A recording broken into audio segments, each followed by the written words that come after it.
Alam mo yung plano, Isabel. You will make Noel fall for you, pero hindi ko yung may love sa kanya.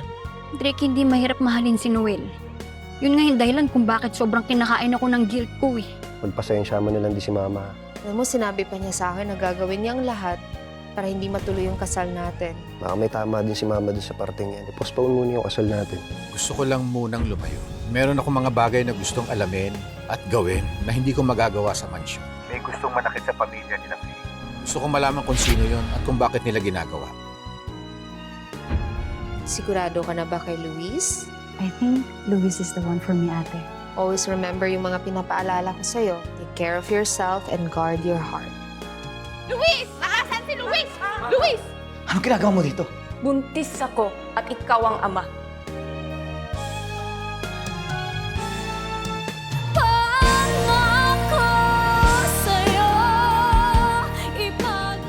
Teka nga dito. Anong sinasabi mo, ha? I'm 3 months pregnant and it's yours. That's impossible. Di ba pumunta ka sa condo at dun ka nagstay for 1 month? Samantha, imposible yung sinasabi mo. Pero andito na to! You said you were on the pill. That's not a conversation you want to have today. Kung sinasagot mo lang ang mga tawag at messages ko, this wouldn't be the case. Luis, Samantha's pregnant. You shouldn't dismiss her. It can't be mine, Ma. It's okay, tita. Babalik ako. I'm willing to take the DNA test para mapatunayan na kay Luis tong dinadala ko.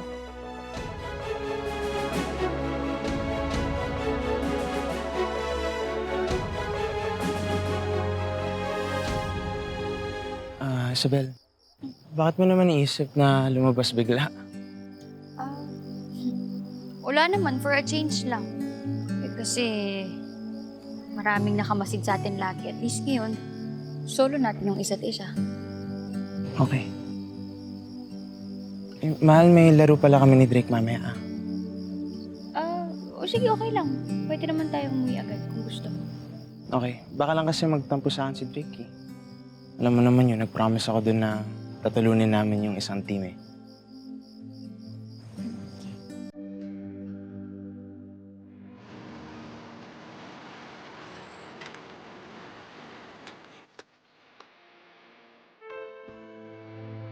Joy. Joy, I want you to know... I wanna talk, Luis. Good night.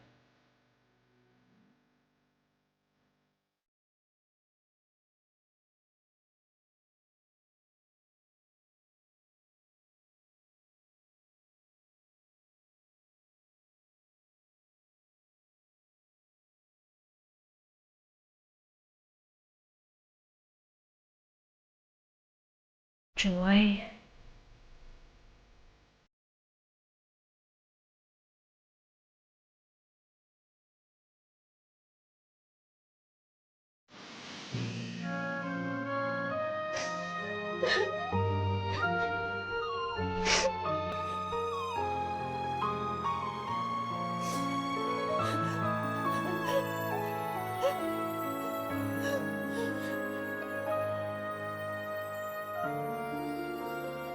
Ma! Ma! Luis, ano yan? Sabihin mo nga sa akin, ikaw may pakanan ng lahat ng tono. Anong pinagsasabi mo? Alam kong ayaw mo kay Joy at gusto mo kaming paghiwalayin. Kaya sabihin mo sa akin ng totoo. Inutusan mo ba si Samantha na magpanggap na buntis siya? Luis, I don't know what you're talking about. Ma! Huwag ka nang magmaang-maangan pa. You got the girl pregnant. Tapos ngayon, ako ang sisisihin mo? I know how you work, Ma. Alam ko kung anong kaya mong gawin. Luis, wala akong kinalaman dito. For the first time, this is all on you. Kapag nalaman ko na may kinalaman ka dito, you will never see me again. Nawalan ka na ng isang anak, mawawalan ka pa ng isa pa. Luis!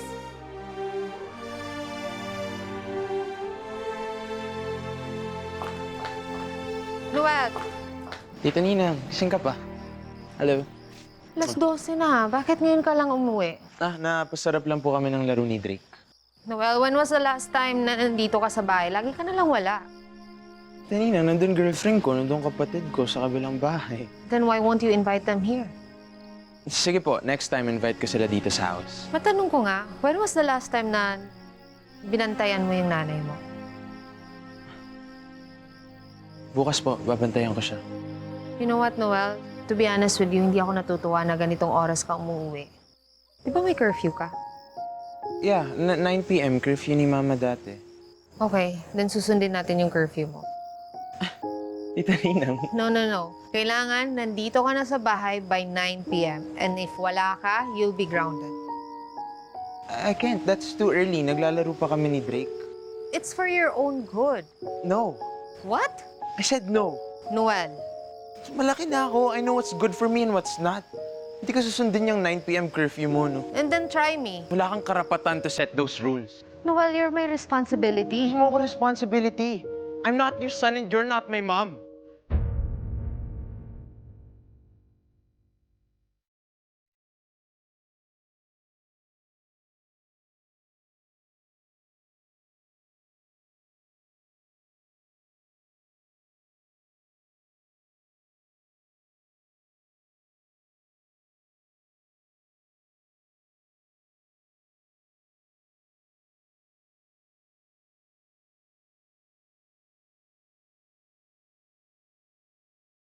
Ate Love, ano bang gumising ka na? Sumasakit na yung ulo ko sa anak mo. Kaya naiintindihan ko na kung bakit laging mainit ang ulo mo. Hindi pala ganun kadaling magpalaki ng anak. Lalo na kay Noel na napakatigas ng ulo at laging namimiloso po. Alam mo, bagay sa kanya maging abogado. Ang daya mo. Napakadaya mo. Binigyan mo talaga ako ng problema. Ayoko maging disciplinarian kay Noel, ate. Ayoko. Ayaw kong maging strict sa kanya dahil alam kong role mo yun. Gusto ko lang maging cool tita ninang niya. Taga-spoil. Handang makinig sa mga problema niya sa'yo. Nag-aaway kayo. I just wanna be his favorite tita.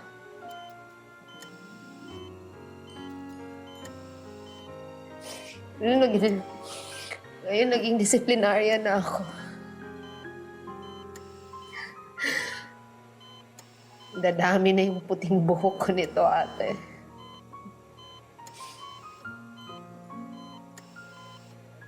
Pero kung matagal ka pang gigising,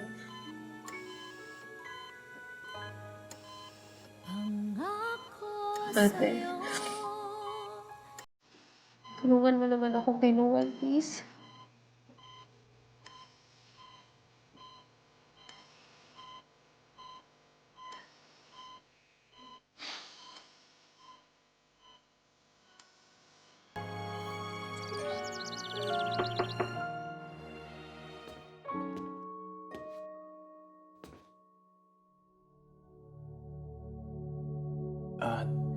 Drake? Noel, sumat ka. Drake, hindi ako umiinom. Tsaka ikaw din dapat ang aga-aga. Ba't hindi ka umiinom? Sabagay. Kasi wala kang problema. Kasi lahat ng tao sa buhay mo, mahal ka. Drake, yung mama mo, si Lola. Noel, wala sila.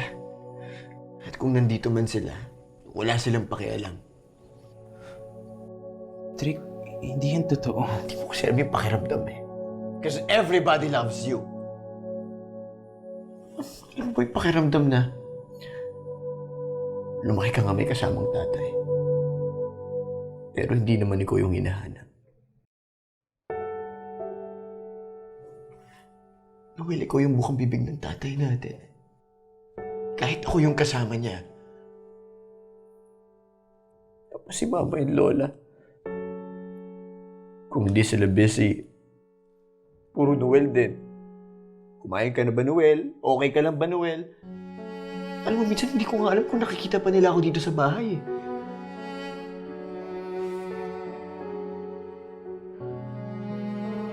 At si Isabel, yung babaeng pinakamamahal ko.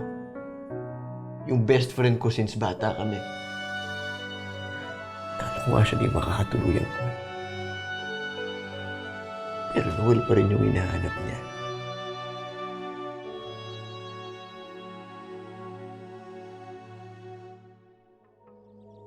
Maylene, sigurado na ako na may kinalaman si Elvira sa pagkamatay ni Atty. Esquivel at sa aksidente nila.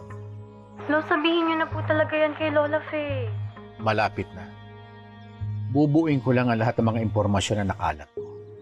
Pero no kasi, Kung nagawa yan lahat ni Elvira, nakakatakot na po kung ano pang pwede niyang gawin sa inyo pag nalaman niyang iniimbestigahan niyo siya. Uunahan ko siya. Nararamdaman kong malapit ko nang malaman ang buong katotohanan. Kapag nangyari yun, sisiguraduhin kong wala nang kawala si Elvira. At hindi niya nasasaktan si Faye. Sorry sa drama ko ha. Hindi. Okay lang. Naiintindihan kita.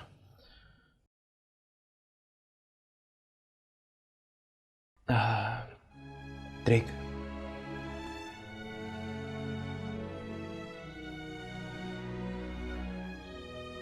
What can I do to make you feel better?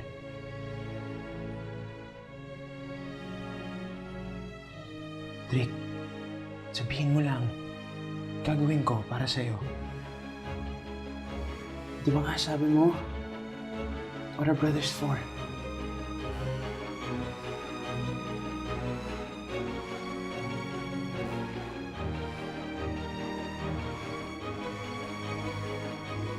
Noel, pwede bang akin na lang si Isabel?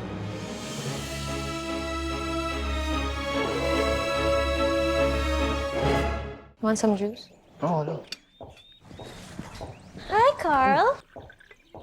Oh, tamang-tama. Kumain ka pala. Nagdala akong dessert, some cupcakes. Hi, Karen. Hi! I'm so sorry, hindi kita napansin. Nandyan ka pala. Yes, I'm here because this is my house. How are you? I'm okay. Carl, are you ready for our business meeting? O sige, kunin ko lang mga gamit ko ha. Excuse. Okay.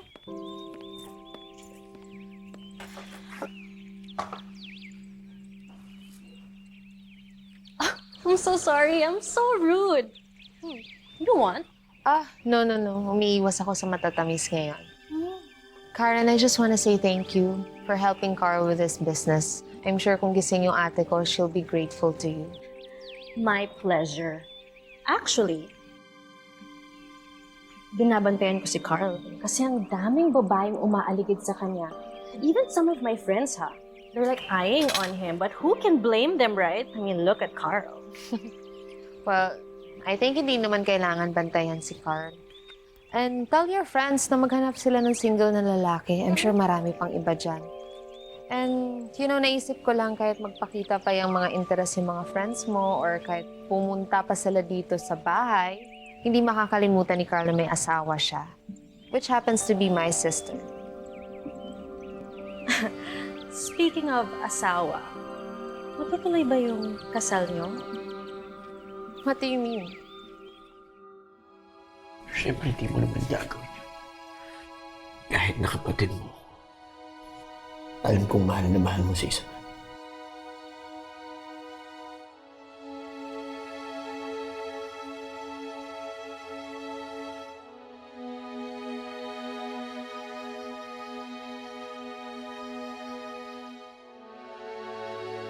I mean, there's a pandemic kasi, di ba? Well, my soon-to-be husband, Eric, wants to have a grand wedding. But kung ako yung tatanungin mo, I just wanna have a simple one. Kaso sabi niya, he wants the best for us at minsan lang naman kaming ikasal. Lucky you, ha? Your soon-to-be husband sounds like a catch. Siguro hindi naman sumagi sa isip mo na maghanap ng iba? Never. I'm happy with Eric. Really? Kasi parang ang hirap ng situation nyo eh. LDR, long-distance relationship, maraming temptations, and sometimes we feel lonely. And mas madaling mahalin kung sino ang mas malapit. Well, ikaw ba? You have someone special right now? Actually, wala. I'm very meticulous and particular when it comes to my men kasi mabusisi ako. Well, a trait that I like. Thank you. Geta? Karen, let's go. Okay. Bye, Hope, and I'm looking forward to meeting your soon-to-be husband, Eric. Bye. Bye, Hope. Let's go. Hi. Can we drink na lang? Thank you. You want some cupcake? No. Okay. Noel, napatawag ka. Hi, Mai. Uy, pasensya na sa abala, ha? Sus, okay lang yun. Ano ba yun? Tungkol kay Isabel. Sorry, wala na kasi akong makausap na iba eh. Oh, bakit? Nag-away ba kayo? Hindi. Ano lang. Nakakonsensya lang kasi ako kapag kasama ko si Isabel eh. May gusto rin kasi yung kapatid ko sa kanya. Actually, mas nauna pa nga silang magkakilala eh. Okay, ganito. Hindi naman kasalanan ng kapatid mo na nagkagusto siya kay Isabel. Pero Noel, hindi mo rin naman kasalanan na ikaw yung pinili niya. May, hindi lang ako mapalagay na may nasasaktan kapag magkasama kaming dalawa. Tapos kapatid ko pa. How are you, anak? Everything is going according to my plan, Ma. Tinuturing na akong kapatid ni Noel. He's fallen into my trap. Alam mo, ang kailangan lang dyan, matutunan ng kapatid mo kung paano niya i-handle yung sitwasyon. Noel, kayo na ni Isabel. Dapat matanggap niya na yun. Mylene, he's been through a lot. Oh, bakit?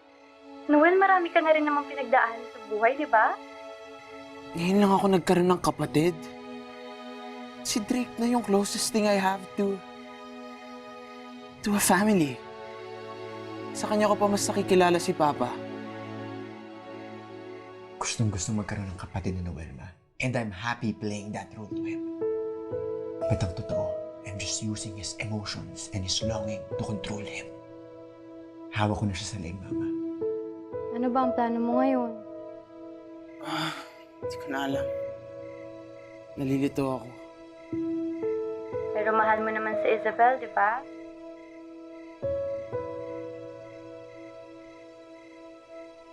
Pero mahal ko rin yung kapatid ko.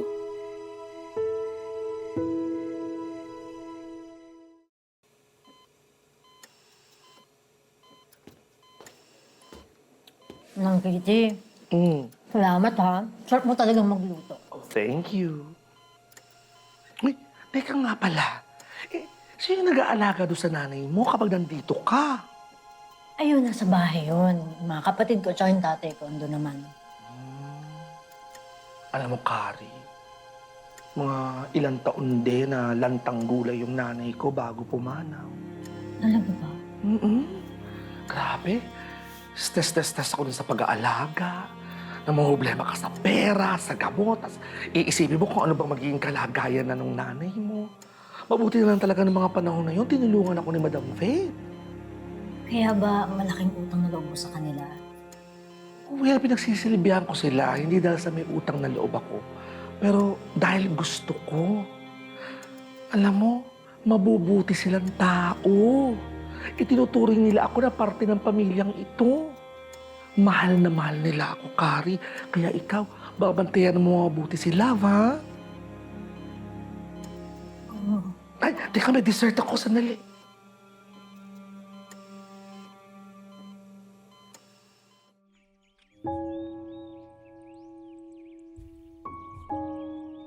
Wow, madam. Hindi mo naman sinabi sa akin, may pa-film screening ka pala. Ay, ang ganda mo talaga, John. Bakit, Pakito, hindi na ba ako maganda? Hindi naman sa ganun, madam. Pero mas maganda ka dyan kasi mukha kang masaya. Hindi ko na nga alam kung kailan ako huling naging masaya ng ganyan. Alam mo, madam, nag-aalala na ako sa inyo, ha? Lalo pa ngayon, hindi nyo kasama si Mang Jose. Anong gagawin ko? Pinuntahan ko siya. Nireject niya ako. Wala. Ayaw niyang bumalik dito. At susuko ka na lang ng basta-basta? Anong gusto mong gawin ko? Kailangan naman pilitin ko siya. Alam mo, madam, baka naman nagpapasuyo lang yun, nagpapakipot. Ayan o, tingnan mo. Tingnan mo yung video. Ngayon mo sabihin sa akin na hindi ka mahal ng taong yan. Tingnan mo naman, madam. Alam mo, away mag-asawa lang to. Huwag ka na masyadong mag-alala. Ayan, tingnan mo yung ngiti mo doon, Yan, ibalik mo yung ngiti mo na yan, yung ngiti na labas ang gilagid. Yan talaga ang basihan ng tunay na masayang tao pag ngumiti.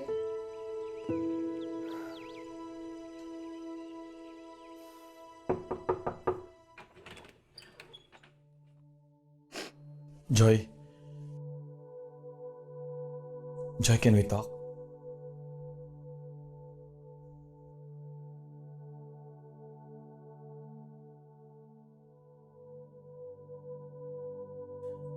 Joy. Joy, I'm sorry sa gulo, sa hassle, sa stress. Hindi ko ba nakakausap si Samantha? Pero malabong sa akin yun. I'm always careful. Ano kung sa'yo talaga yung dinadala niya?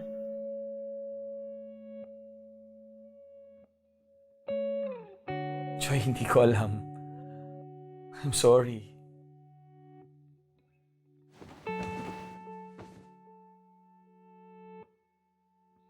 Wala ka naman dapat ipag-sorry sa akin. Hindi mo naman kasalanan. Tsaka, hindi pa tayo nun. Salamat sa pag-intindi, Joy.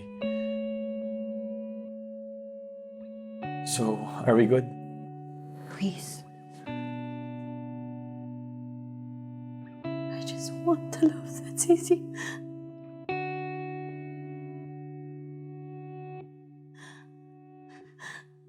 Parang lahat na lang nakarelasyon ko. May mga bagahe. Ang gulo. Ang komplikado. Joy. Siguro, kailangan na nating ayusin yung mga buhay natin.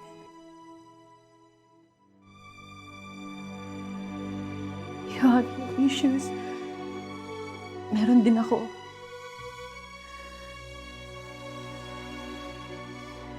I think we need time to sort it out.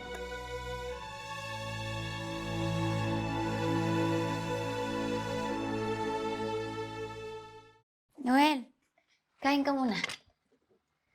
Okay ka lang?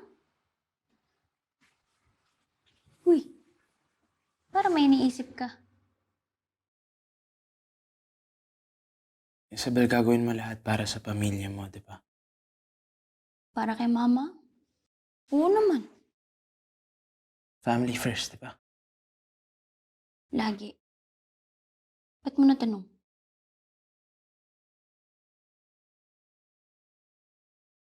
Isabel, sorry. Gusto ko na makipag-iwalay sa'yo.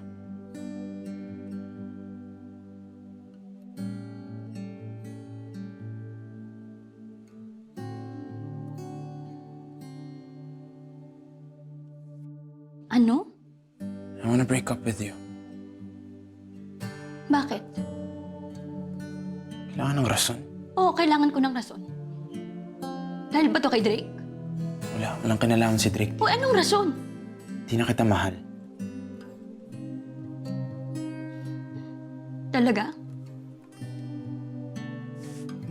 Oo. Biglaan na lang? Biglaan na lang na hindi mo ako mahal?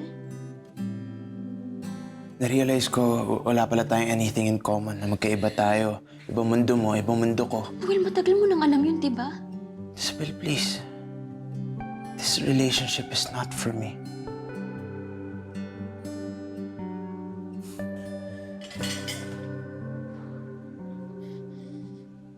Noel. Noel, tignan mo ako sa mga mata ko. Tignan mo ako sa mga mata ko, sabihin mo sa akin na di mo na ako mahal.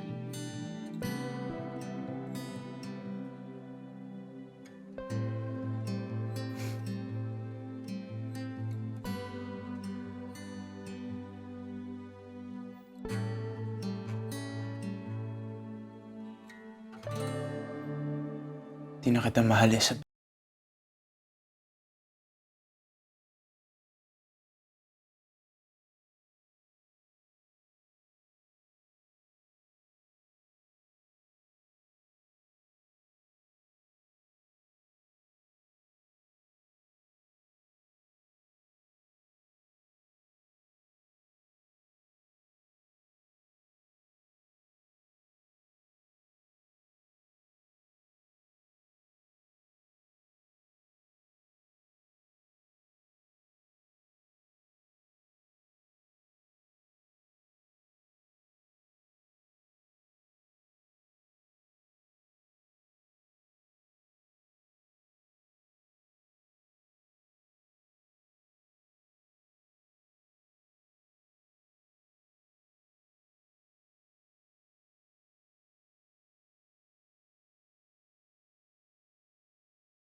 Tama ang kutob ko. Hindi ka pwedeng pagkatiwalaan. Pagbabayaran mo ang lahat ng mga pinagagagawa mo! Kapag may mangyaring masama kay Faith, ako mismo ang papatay sa'yo! Bayad na ako! Matagal na akong bayad, kaya naniningil na ako ngayon sa mga aginaldo! Bakit ka defensive? May tinatago ka ba, Elvira? Hope, Ano bang sinasabi mo? si Ma'am Elvira po. Siya po yung nagpapatay kay Mang Jose.